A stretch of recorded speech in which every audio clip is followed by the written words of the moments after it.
श्री गुरुदेव दत्त. श्री गुरुचरित्र अध्याय 31. पतिव्रतेचा आचार धर्म. ओम श्री गणेशाय नमः. श्री सरस्वत्यै नमः. श्री गुरुभ्यो नमः. श्री कुलदेवताये नमः. सिद्धयोगी नामधारकाला म्हणाले, नामधारका, पतीच्या अकाली निधनामुळे शोकाकुल झालेल्या त्या स्त्रीचे सांत्वन करताना त्या ब्रह्मचारी तपस्व्याने स्त्रियांचा जो आचारधर्म सांगितला तो मी तुला सांगतो. लक्षपूर्वक ऐक. तो ब्रह्मचारी त्या स्त्रीला म्हणाला, पती जिवंत असताना किंवा त्याचे निधन झाले असता स्त्रीने काय करावे व काय करू नये ते मी तुला सविस्तर सांगतो. तुला जे पसंत असेल ते तू कर. याविषयी स्कंद पुराणातील काशीखंडात एक कथा आहे, ती मी तुला सांगतो. एकदा नारद मुनी फिरत फिरत विंध्य पर्वताकडे गेले. नारदांना पाहताच विंध्याने त्यांचे उत्तम स्वागत केले. नारदांच्या तेजाने त्याचा आंतरिक अंधार दूर झाला. विंध्याने नारदांचे यथोचित पूजन केले. तो म्हणाला, मुनिवर्य, आज आपल्या आगमनाने मी धन्य झालो आहे. माझे पूर्वपुण्य आज फळाला आले. विंध्याचे हे बोलणे ऐकून नारद मुनी जरा संचित झाले. त्यांनी मोठ्यांदा सुस्कारा सोडला. विंध्याने विचारले, देवर्षी, आपण कसली चिंता करता आहात? नारदांनी विचार केला, आता याला जर डिवचलेच पाहिजे. नारद मुनी म्हणाले, अरे विंध्या, तू खूप उंच आहेस हे खरे, पण सर्व पर्वतात मेरू पर्वत आधी उंच आहे. तू त्याच्या इतका उंच नाहीस. त्यामुळे मेरू पर्वत तुझा अपमान करतो आहे. त्यामुळे मी संचित झालो आहे. तुला हे सांगण्यासाठीच मी आज आलो होतो. असे सांगून नारद मुनी आकाशमार्गाने निघून गेले. नारद मुनी निघून गेले आणि विंध्य पर्वत अत्यंत उद्विग्न झाला, क्रुद्ध झाला. अहंकाराने तो ग्रासला. मेरू पर्वताचा तो द्वेष करू लागला.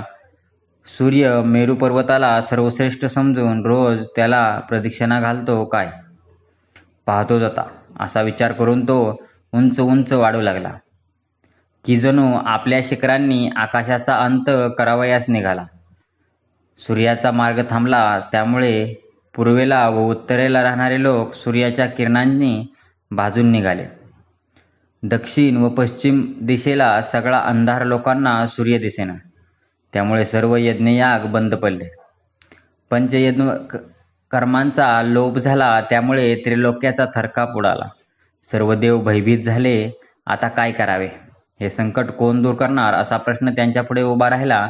मग इंद्रादी सर्व देव ब्रह्मदेवाकडे गेले. ब्रह्मदेव त्यांना म्हणाले, देवांनो, मी तुमच्यावर प्रसन्न आहे. तुम्ही माझ्याकडे का आला आहात हे मला माहीत आहे. विंध्य पर्वत मेरू पर्वताशी स्पर्धा करीत आहे. त्यामुळे त्याने सूर्याचा मार्ग रोखला आहे. पृथ्वीवरील यज्ञयाग बंद पडले आहेत. हे संकट दूर करण्यासाठी मी तुम्हाला एक उपाय सांगतो. अगस्त्य हे थोर तपस्वी आहेत. ते सध्या काशी क्षेत्री तपश्चर्या करीत आहेत. तुम्ही सर्वजण त्यांच्याकडे जा. ते तुमचे संकट निवारण करतील. ब्रह्मदेवाने असे सांगितले असता सर्व देवांना आनंद झाला. मग ते देवगुरु बृहस्पती यांना बरोबर घेऊन काशी क्षेत्री अगस्त्य ऋषींच्याकडे गेले. अगस्त्यांचा तो शांत पवित्र आश्रम पाहून सर्व देवांना मोठे आश्चर्य वाटले. अगस्त्यांनी सर्व देवांचे उत्तम स्वागत केले. त्यावेळी सर्व देवांनी अगस्त्यांची व खास करून त्यांची पत्नी लोपामुद्रा हिची खूप प्रशंसा केली. देव म्हणाले, मुनिवर्य, आपण सर्व ऋषीमुनींमध्ये श्रेष्ठ आहात. आपण त्रैलोक्यज्ञानी आहात. आपली प्रिय पत्नी लोपामुद्रा ही सुद्धा आपल्याप्रमाणेच पूज्य आहे. आपण साक्षात प्रणव आहात व लोपामुद्रा श्रुती आहे. आपण मूर्तिमंत ताप आहात व ती क्षमा आहे. बृहस्पती म्हणाले, पूर्वीच्या काळी अनेक पतिव्रता होऊन गेल्या, पण त्यातील कोणीही लोपमुद्रेसारखी झाली नाही. अरुंधती, सावित्री, अनुसया, शांडिल्यपत्नी, लक्ष्मी, पार्वती, स्वयंभू व मनुची पत्नी शतरूपा, मेनका, ध्रुवमाता, सुनीता, सूर्यपत्नी, संज्ञा अशा अनेक पतिव्रता होत्या. पण त्या सर्वांपेक्षा आपली पत्नी लोपामुद्रा अधिक श्रेष्ठ आहे. असे सांगून बृहस्पतींनी सर्व देवांना पतिव्रतेचा आचारधर्म सांगितला. बृहस्पती म्हणाले, पतिव्रतेच्या अगोदर भोजन करू नये. पती उभा असेल तर आपण उभे राहावे. पतीची कधीही अवज्ञा करू नये. पतीची अखंड सेवा करावी. पतिव्रतेने घरी आलेल्या अतिथीची सेवा करावी, मात्र दानधर्म करू नये. आपल्या पतीला मनोमन परमेश्वर मानावे. पती निजल्यानंतरच आपण निजावे. आपली वस्त्रे दूर ठेवावीत. पतीचा स्पर्श होईल अशा ठिकाणी ठेवू नयेत. पतीला नावाने हाक मारू नये. पती जागा होण्या अगोदर आपण उठावे. आपल्या पतीची नित्यपूजा करावी. पती घरी असताना साज शृंगार करावा, पण पती परगावी असताना साज शृंगार करू नये. पती रागावला तरी आपण कठोर बोलू नये, उलट उत्तर देऊ नये. पती बाहेरून घरी परत आला असता पतिव्रतेने हातातील काम बाजूला ठेवून त्याला सामोरे जावे. त्याला काय हवे नको ते विचारावे. पतीला विचारल्याशिवाय घराबाहेर जाऊ नये.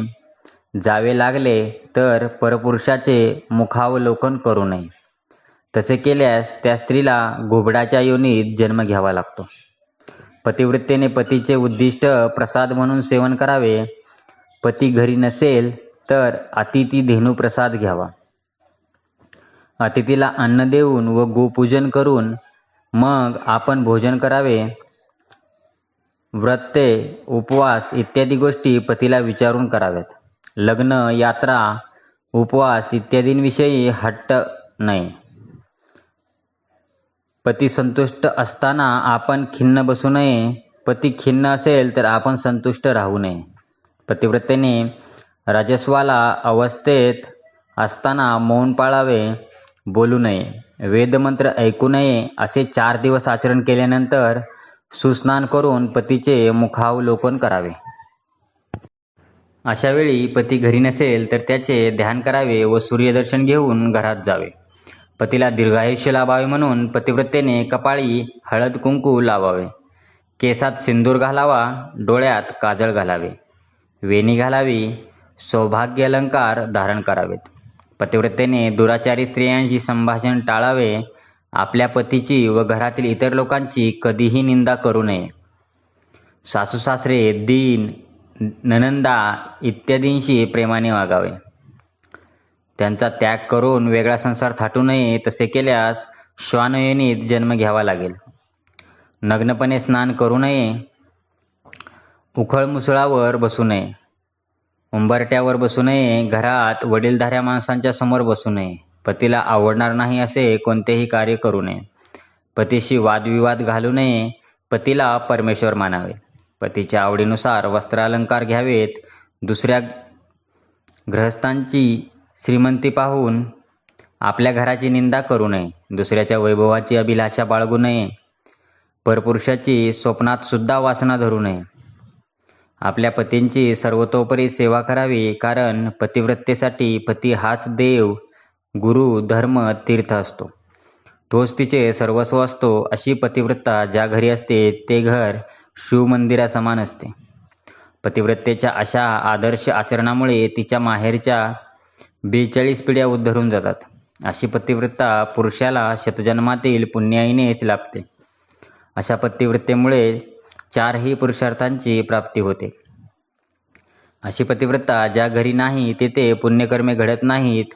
यज्ञ यागादी कर्मे होत नाहीत. पतिव्रता नसलेले घर साक्षात अरण्य होय. अशी पतिव्रता ज्याला लाभते त्याच्या हातून सर्व प्रकारची पुण्यकर्मे घडतात. पतिव्रता स्त्री नसलेला पुरुष देव, पितृ कर्मे करण्यास पात्र ठरत नाही. पतिव्रतेचे दर्शन म्हणजे गंगा स्नान. ते ज्याला लाभते त्याची सप्तजन्मातील पापे नष्ट होतात. तो पावन होतो. बृहस्पतींनी सांगितलेला हा आचारधर्म जे श्रवण करतात त्यांना उत्तम गती प्राप्त होते, असे स्वतः सरस्वती गंगाधर सांगतात. अशा रीतीने श्री गुरुचरित्रामृतातील पतिव्रतेचा आचारधर्म नावाचा अध्याय 31वा समाप्त. श्री गुरु दत्तात्रेयार्पणमस्तु. श्री गुरुदेव दत्त.